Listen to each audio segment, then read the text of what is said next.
Okay, so it's time to build and set up our cat treadmill. So just for reference, this took me about 2 hours. I was watching TV at the same time, so maybe that slowed me down. The first step is to put all of these screw anchors in. You can push them in with your fingers like that. I found a lot of them to be pretty easy to push in. I ended up just using the screwdriver because I was too lazy to go get my hammer. And this worked a lot better, and it saved the tips of my fingers because there are a lot of these. This was probably the most tedious part of this build, but it is the first thing you do, so you just get it out of the way. Now we've got these little wheels. A bolt slides through the wheel. Then you're going to slide this through a plank, and then there's a little nut that goes on the other side. And we're going to do this 4 times on 2 planks. So 2 per plank is what I mean. And then they also give you this tiny little wrench as well to tighten up the bolt and nut. So that's nice.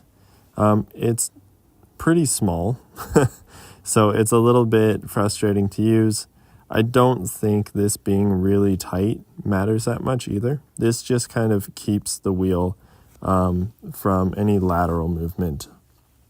So that's all 4 complete.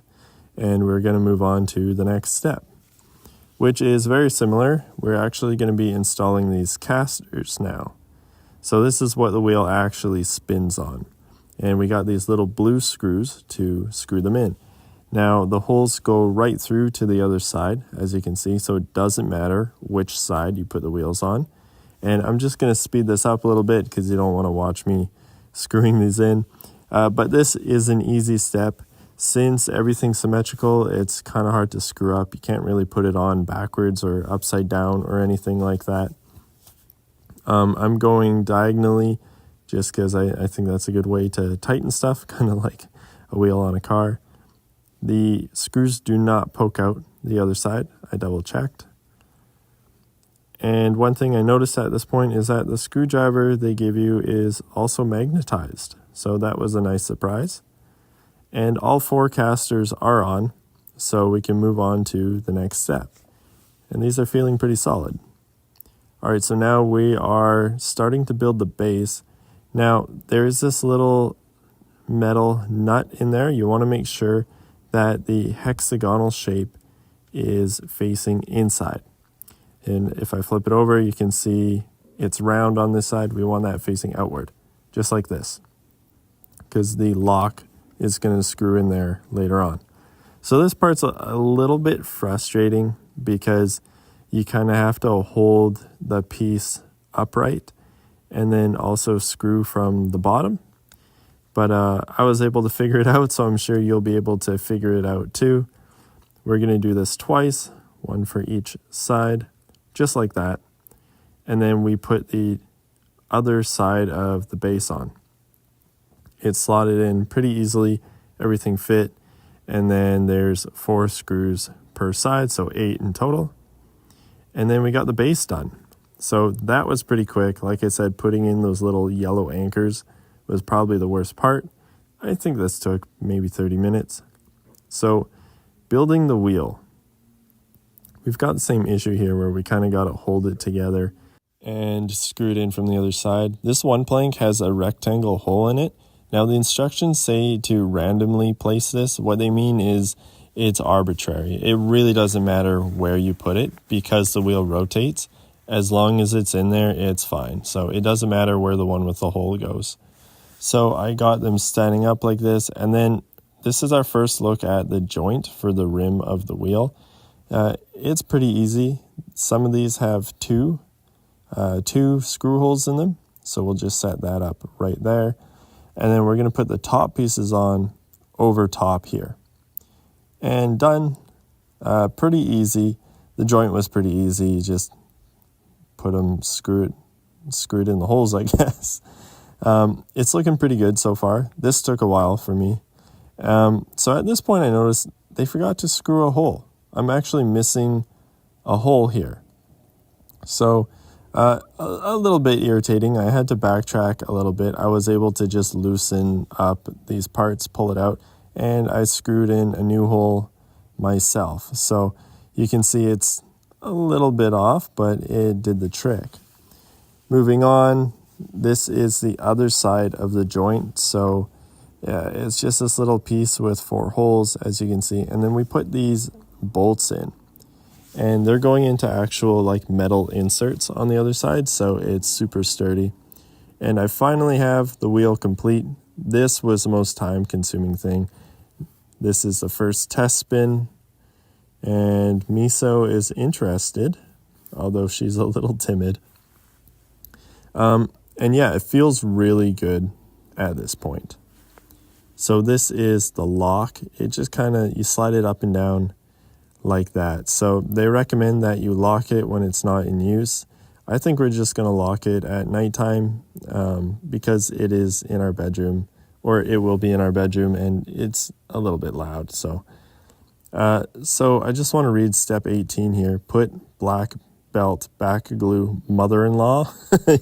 Yeah, so they aren't super clear. Thankfully, it's pretty straightforward, so that doesn't really matter. Here we're putting the Velcro on. Now, I'm not going to put it right up against the rim because there is a little bit of an edge here. And then we've got 2, I guess, lateral strips or sideways strips we're going to put in.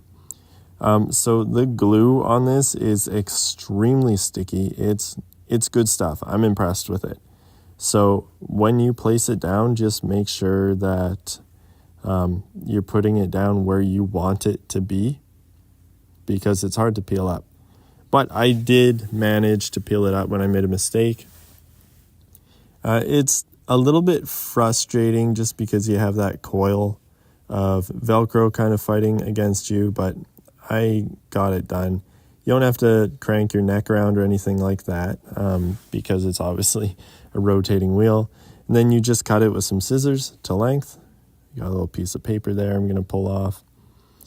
And it fits perfectly at the length I cut it. So at this point, I got 2 strips running around the rim, and then I'm going to put these horizontal strips in. Now, I did notice that it's going to be more effective to put them about a 1/2 inch apart because the end of the carpet doesn't have Velcro. So it needs a little bit of space there if you want like full contact with the Velcro. I don't know if that makes a lot of sense the way I said it, but don't put them right up against each other. Put them with a little bit of space like I did here. So the next step is to roll the carpet on, and then we're done after that. So I actually rolled the carpet up and placed it, and then I was just able to roll the wheel and unroll the carpet. I felt super smart doing this. It made this process super duper easy because I thought it was going to be frustrating. So I'd highly recommend rolling up the carpet sort of inside out like that, and it should make this process like super duper easy. So there it is. It fits perfectly. And overall, I would say this was a pretty easy build. Nothing really irritated me except for that hole that they forgot to drill, but luckily I do own a drill, so I was able to fix that. If you don't own a drill, I'm sure they would send you another part, but I mean, that's pretty irritating. You shouldn't have to deal with that. But overall, I did find the quality of it is impressive, I would say, especially the wood. And spinning it, we've had it for a couple days now. The cats aren't like super into it quite yet, but it's really smooth. Oh, and I should mention that they give you a whole bunch of like leftover hardware. So there's a whole bunch of stuff left over. We even have some Velcro left over. And they also gave me a little sanding pad, I guess in case there were like burrs or splinters, but I didn't need it.